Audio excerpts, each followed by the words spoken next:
Welcome back to the reading of the poem of the Man God, written by Marie Valtorta, Volume 3, Chapter 344, Part 1. At the Castle in Caesarea Paneas, 29th November 1945. The meal in the hospitable house is over, and Jesus goes out with the 12, his disciples and the old landlord. They go back to the great spring, but they do not stop there. They continue along the same road, which is uphill all the way northwards. The road, although very steep, is comfortable, because it is manageable also to carts and horses. At the end of it, on the top of the mountain, there is a massive castle or fortress, whichever it may be, and it is amazing because of its peculiar shape. It seems to consist of two buildings, placed at different levels, so that the rear one, which is also more warlike looking, is a few meters higher than the front one, which it dominates and defends. Between the two buildings there is a high, broad wall, fortified with square, squat towers. But it must be one building only, because it is surrounded by an ashlar wall, with slanting ashlars at the base to support the weight of the rampart. I cannot see the western side, but the northern and southern sides fall sheer down to the mountain, which is isolated and drops vertically on both sides. I think that the western side is similar. Old Benjamin, who, like all of us, is proud of his town, explains the importance of the Tetrarch's castle, which, besides being a castle, is also a fortress for the town. And he points out its beauty, its powerful solidity, its attributes such as cisterns, vats, space, wide view all around, position, etc. Also the Romans say that it is beautiful, and they are good judges, concludes the old man. He then adds, I am familiar with the superintendent.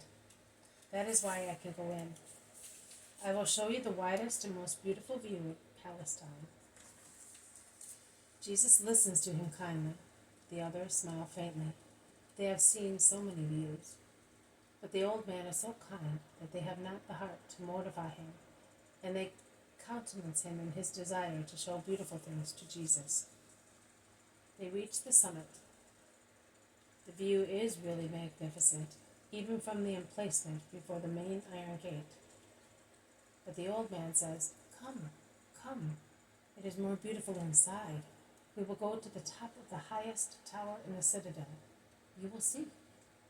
And they enter a dark corridor dug in the wall, which is several meters wide, until they reach a yard where the superintendent is waiting for them with his family. The two friends greet each other, and the old man explains the reason for the visit. The Rabbi of Israel. What a pity that Philip is not here. He was so anxious to see him, because we heard of his fame. He is very fond of true rabbis, because they are the only ones who defended his rights, and also despite Antipas, who does not like them. Come, come. The man eyed Jesus very carefully first, and then decided to honor him by giving him a bow worthy of a king. They go through another corridor, into a second yard, where there is another iron postern admitting to a third yard, beyond which there is a deep moat and the turreted wall of the citadel. Faces of curious warriors and batmen appear from everywhere. They enter the citadel, and then, climbing a narrow staircase, they reach the bastion, and then a tower. Only Jesus, the superintendent, Benjamin, and the 12 enter the tower, and they are packed like sardines, so the others cannot go in, and they remain on the bastion. Jesus and those who are with him enjoy a superb view when they go out on the little terrace at the top of the tower and look over the high stone parapet.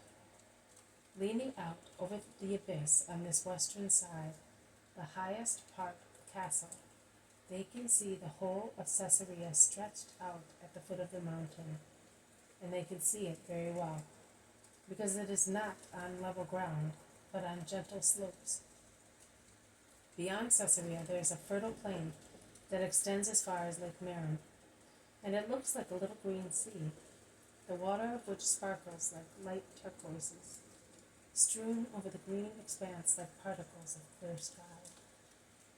And then there are beautiful hills, spread here and there at the borders of the plain, like necklaces of dark emerald streaked with silver of olive trees, and airy plumes of trees in blossom, or trees in blossom as compact as huge balls.